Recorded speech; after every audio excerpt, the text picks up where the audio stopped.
avec sa calèche, son fusil et son chapeau. C'étaient les accessoires typiques des fermiers de la seconde moitié du XIXe siècle. On le voyait souvent passer par ici. Quand il se promenait sur ces terres, il discutait en dialecte avec ses paysans de ce qu'ils étaient en train de faire et il leur donnait des conseils ou bien des ordres quand cela était nécessaire.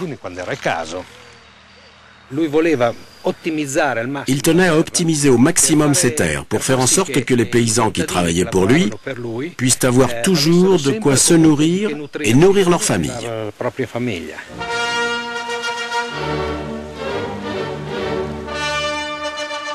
Pendant ce temps, le destin de l'Italie s'accélère. Le 23 avril 1859, la guerre éclate entre patriotes italiens et troupes autrichiennes. Verdi ne peut participer à la bataille. Il lève alors une souscription à Busseto pour venir en aide aux blessés et acheter des fusils. À travers toute l'Italie, un slogan flotte sur les bannières des troupes de libération, « Viva Verdi !»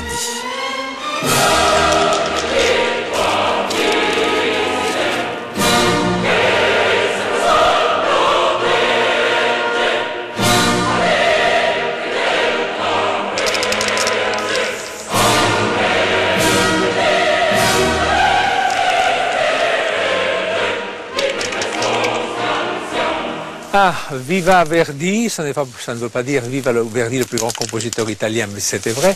Ça veut dire, mettez des points entre chaque lettre et vous lirez Victoire.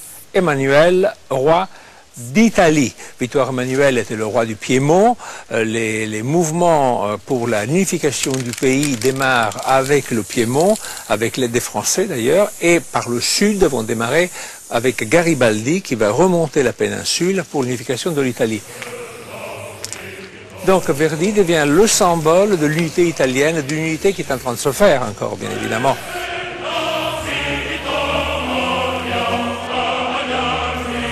Verdi aurait adoré ça, vraiment, parce que ça c'est un langage contemporain, et lui voulait un langage contemporain pour les gens qui écoutaient ses opéras.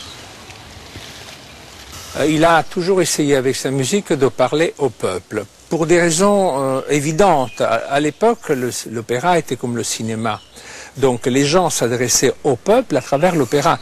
Aujourd'hui, on s'adresse au peuple à travers le cinéma. C'est le cinéma qui porte des causes, qui est porteur de causes. Avec ses opéras, il a aidé, bien évidemment, les gens à se reconnaître et à se sentir des patriotes, des héros, des libérateurs, n'est-ce pas?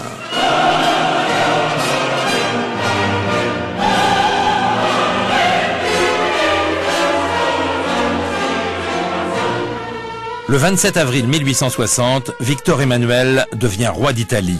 Mais l'unité mettra encore quelques années à se réaliser. Verdi accepte de devenir député à la demande du Premier ministre, Cavour, qu'il admire beaucoup. Il existe une très belle lettre de Cavour à Verdi, où il lui dit que sa présence au Parlement aurait beaucoup d'influence sur la population du sud de l'Italie, qui est bien plus sensible au charme de la musique que nous, les froids habitants de la vallée du Pô. Après la mort de Cavour, Verdi démissionne de son poste de député pour se consacrer de nouveau à la composition. Car un grand projet le passionne, Aïda, commandé par le Khedive d'Égypte pour l'ouverture du canal de Suez. Verdi se soucie particulièrement des coutumes de l'Égypte ancienne. Il fait même fabriquer des trompettes spécialement pour la fameuse scène de la marche triomphale.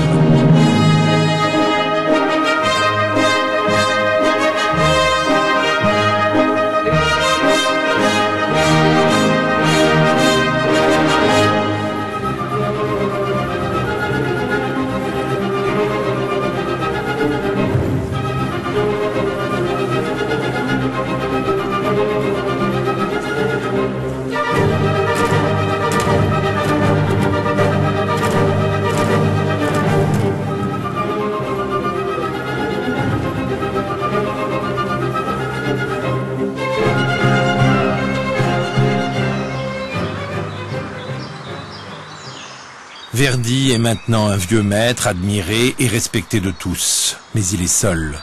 Giuseppina est morte en 1897.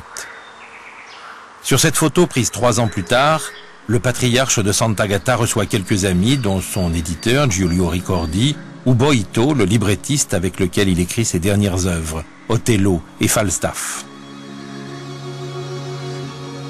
Par ailleurs, Verdi met la main à ce qu'il appelle son plus bel opéra, la Casa di Riposo, une maison de retraite pour les vieux musiciens qui existe aujourd'hui encore.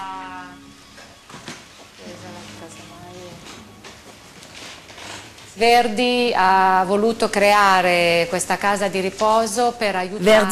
créer cette maison pour aider les musiciens moins chanceux que lui et qui avaient besoin d'une aide financière dans leur vieillesse. Di un sostentamento nella loro vecchiaia. Verdi, per sua volontà, volle anche che nel testamento. Verdi a également précisé dans son testament que ses droits d'auteur devaient être reversés à la Casa di Riposo.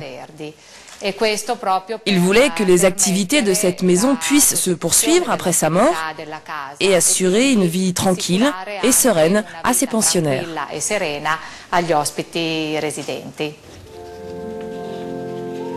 À la demande de Verdi, la maison ne sera ouverte qu'1 an après sa mort. Verdi est aujourd'hui enterré dans la crypte de cette Casa di Riposo, aux côtés de Giuseppina Strepponi.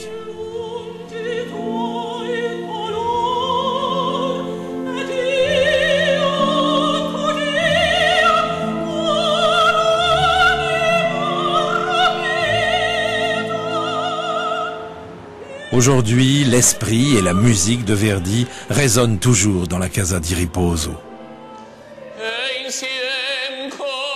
Un cours de chant. Paolo, un jeune ténor, est venu solliciter les conseils de Lina Vasta, une résidente très recherchée pour ses talents de professeur. Un peu plus doucement, c'est un récitatif. Oh figli, oh figli miei.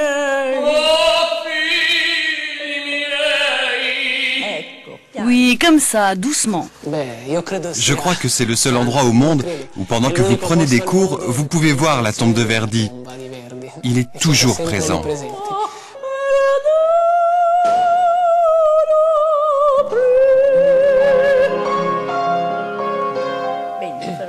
Un peu plus doucement. Verdi, il faut aussi l'interpréter et lui donner un peu d'expression. Aujourd'hui, on ne le fait plus, mais il faut réapprendre à exprimer ce que voulait dire l'auteur. Verdi, c'est celui qui donne le plus d'émotion. Quand je chante ses œuvres, je suis moi aussi très émue parce que il est tellement grand, disons ça. Il me donne vraiment énormément d'émotion. Alors, j'essaie de la transmettre quand je chante.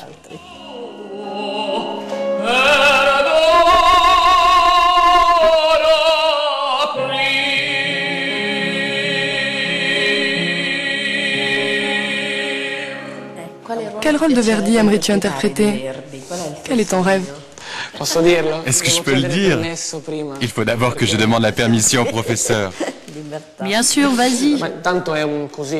Bon, ça ne coûte rien de le dire. Otello. Mais bon, on rit toujours quand je dis ça.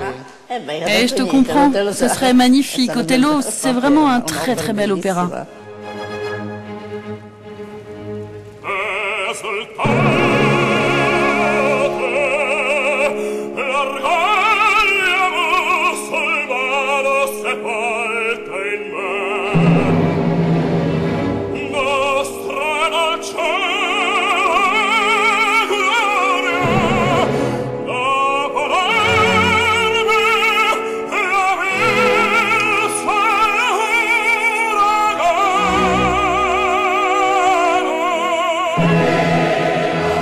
À plus de 70 ans, Verdi compose ses 2 derniers chefs-d'œuvre, Otello puis Falstaff, tous deux inspirés des personnages de Shakespeare.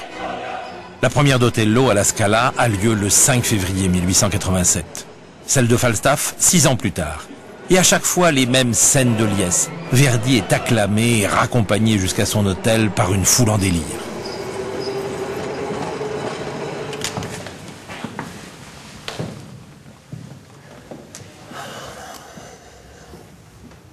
La suite 105 du Grand Hôtel est restée en l'état.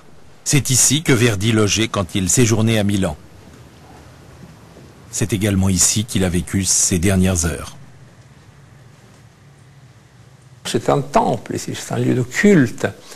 Et vous savez que dans les dernières années, excusez-moi, pas dans les dernières années, mais dans les derniers moments de sa vie, n'est-ce pas, lorsqu'on savait que c'était fini, en fin de compte, on avait mis sur la rue, n'est-ce pas, de la paille pour que les carrosses qui passaient ne puissent pas faire trop de bruit et déranger ou son sommeil ou son agonie finale.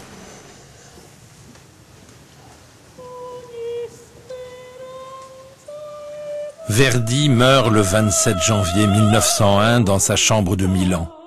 Il a 87 ans. Le pays entier rend hommage à l'artiste qui avait mis son génie au service de la renaissance de l'âme italienne.